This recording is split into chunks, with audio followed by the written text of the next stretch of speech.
Berikut sinopsis sinetron Ikatan Cinta 28 November 2022 yang menceritakan tentang Aldebaran dan Papa Surya.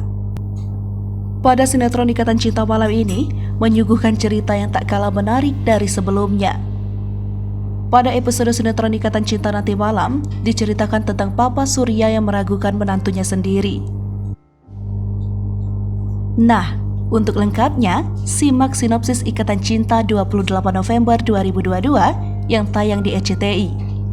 Malam ini, Papa Surya meragukan Aldebaran karena terlalu menyudutkan Abimana. Papa Surya menyuruh Al tenang terlebih dahulu karena apa yang dilakukannya akan membuat keluarganya banyak dibenci. Al harus menahan segala kebenciannya kepada Abimana. Papa Surya ragu dengan ingatan Al yang belum sembuh sepenuhnya. Andik syok tahu papanya tak mempercayai Aldebaran. Andin pun langsung meminta Al menceritakan tentang Abimana. Karena menurut Andin, Al tak akan sesinis ini jika dahulu pernah ada permasalahan. Jangan lupa saksikan kisah selanjutnya, sinetron Ikatan Cinta yang akan tayang di RCTI malam ini pukul 8 waktu Indonesia bagian Barat.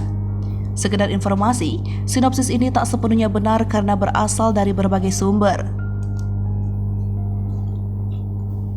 Alur cerita mungkin saja berbeda karena keaslian cerita hanya diketahui oleh pihak yang terlibat dalam sinetron tersebut. Seperti penulis skenario, sutradara, dan para pemain. Hai pemirsa Seripopo TV, jangan lupa komen, like, dan subscribe, serta tonton terus berita-berita terupdate